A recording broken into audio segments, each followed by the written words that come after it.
The cameras flashed with unprecedented intensity as Princess Beatrice emerged into the public eye, marking a moment that millions had been waiting for with bated breath. This was not just another royal engagement or charity event. This was the first time the eldest daughter of Prince Andrew had faced the world since her father's devastating fall from grace sent shockwaves through the very foundations of the British monarchy. The air was thick with anticipation, questions, and an almost palpable tension that seemed to follow every member of the York family like an unwelcome shadow. What we witnessed was not merely a public appearance but a carefully choreographed statement of resilience, a daughter navigating the treacherous waters of royal protocol while her father's reputation lay in ruins, and a woman determined to forge her own path despite carrying a surname that has become synonymous with scandal and controversy. The dethronement of Prince Andrew represents one of the most dramatic downfalls in modern royal history, a precipitous collapse that began with whispers and innuendos but culminated in a stripping away of everything that defined his position within the royal hierarchy. The Duke of York, once a senior working royal with military appointments that numbered in the dozens, patronages that spanned the globe, and a prominent role in state occasions, found himself systematically dismantled piece by piece until nothing remained but his title and the uncomfortable reality of being a royal in name only. The removal of his military titles, the loss of royal patronages, the withdrawal of His Royal Highness styling in any official capacity, and ultimately his banishment from public royal life created a vacuum that his daughters have been left to navigate with extraordinary difficulty. This was not a quiet resignation or a graceful retirement but a forced exile that played out across newspaper headlines and television screens worldwide, leaving Princess Beatrice and her sister Eugenie in an impossible position.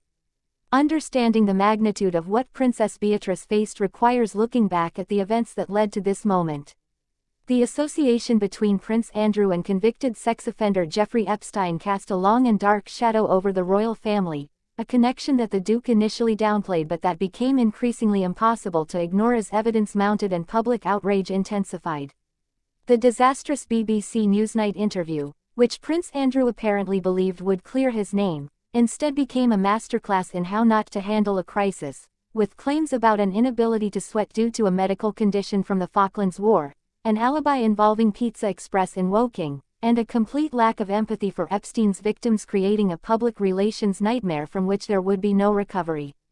The legal case brought by Virginia Giuffre, who accused the prince of sexual assault allegations he vehemently denied, resulted in an out-of-court settlement reportedly worth millions, a resolution that satisfied neither his critics nor those hoping for his vindication. The Queen, in one of her final significant decisions before her passing, made the painful choice to strip her favorite son of his military affiliations and royal patronages, a move that spoke volumes about the seriousness of the situation and the damage being done to the institution she had spent her entire life protecting. For Princess Beatrice, the timing could not have been worse or more complicated.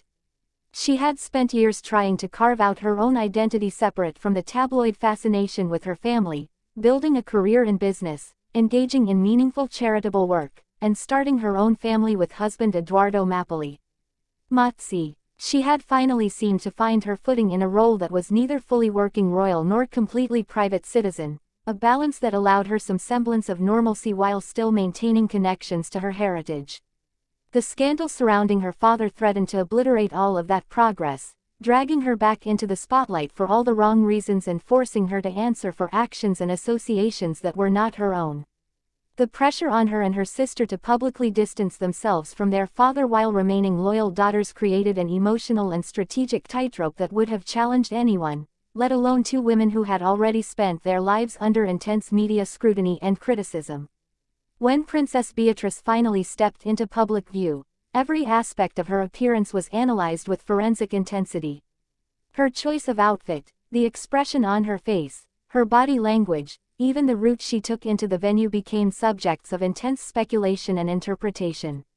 Royal watchers and body language experts offered competing narratives about what her demeanor revealed about her emotional state and her relationship with the wider royal family. Some saw confidence and determination, evidence that she was moving forward unbowed by her father's disgrace. Others detected sadness and strain, the toll of months spent managing an impossible situation while trying to maintain some privacy for her young family. The truth, as is so often the case, likely lay somewhere in the complex middle ground between these extremes, a daughter doing her best to honor multiple competing loyalties while protecting herself and her loved ones from further harm. The broader implications of Prince Andrew's downfall extend far beyond one man's reputation or even one family's struggle. King Charles, who assumed the throne with a clear vision of a streamlined monarchy focused on core working royals, found his brother's scandals both validating his approach and creating additional complications he had not anticipated. The plan for a slimmed-down institution suddenly looked less like forward-thinking modernization and more like damage control, as the pool of available royals to carry out engagements shrank at precisely the moment when public scrutiny of the monarchy's value and relevance reached new heights. Princess Beatrice and Princess Eugenie, who had previously been excluded from working royal status despite their blood royal credentials, suddenly represented potential resources that the family could ill afford to completely dismiss, yet integrating them more formally risked associating the institution too closely with their father's tarnished legacy. The financial dimensions of the situation added another layer of complexity and public interest. Questions about who was funding Prince Andrew's legal defense, how he could afford the multi-million-pound settlement given his lack of obvious income sources, and whether taxpayer money was being used to protect him from the consequences of his choices created legitimate concerns about accountability and transparency. Princess Beatrice, through no fault of her own, found herself tangentially connected to these financial questions simply by virtue of family relationships, with speculation about inheritance, trust funds, and royal wealth swirling around every discussion of the York family's situation. The public's appetite for these details reflected a broader reckoning with royal financing and privilege that extends well beyond any single scandal or individual.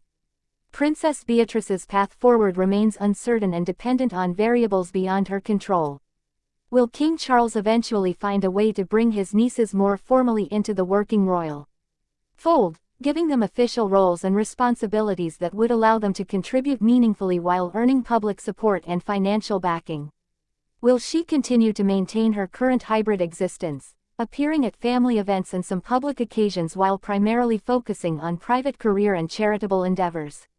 Or will the ongoing controversy surrounding her father make it impossible for her to ever fully escape the shadow of his disgrace, relegating her permanently to the margins of royal life despite her own conduct and capabilities?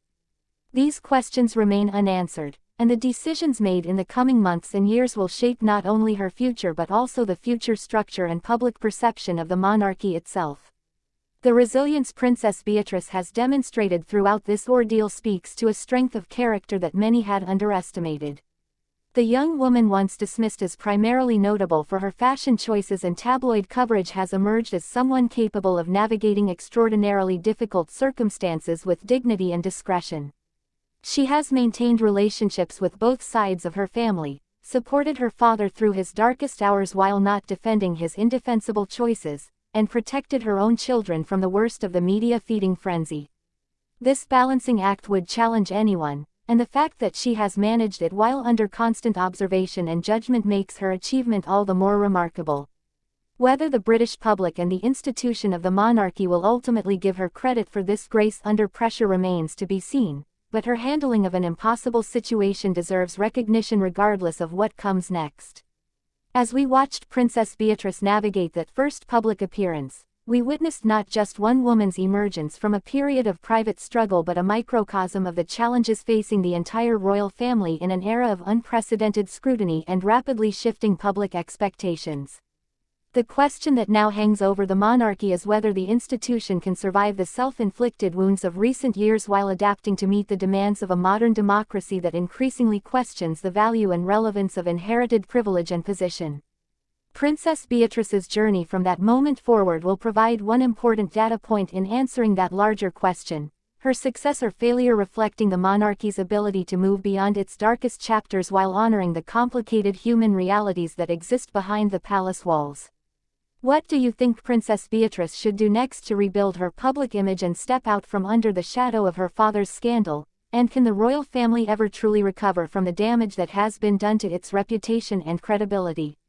If you found this deep dive into the royal drama compelling and want to stay updated on every twist and turn of this continuing story, make sure to subscribe to the channel, hit that notification bell so you never miss an update, Share this video with anyone who loves royal news and analysis, and drop your thoughts in the comments below about what you think will happen next for Princess Beatrice and the entire York family.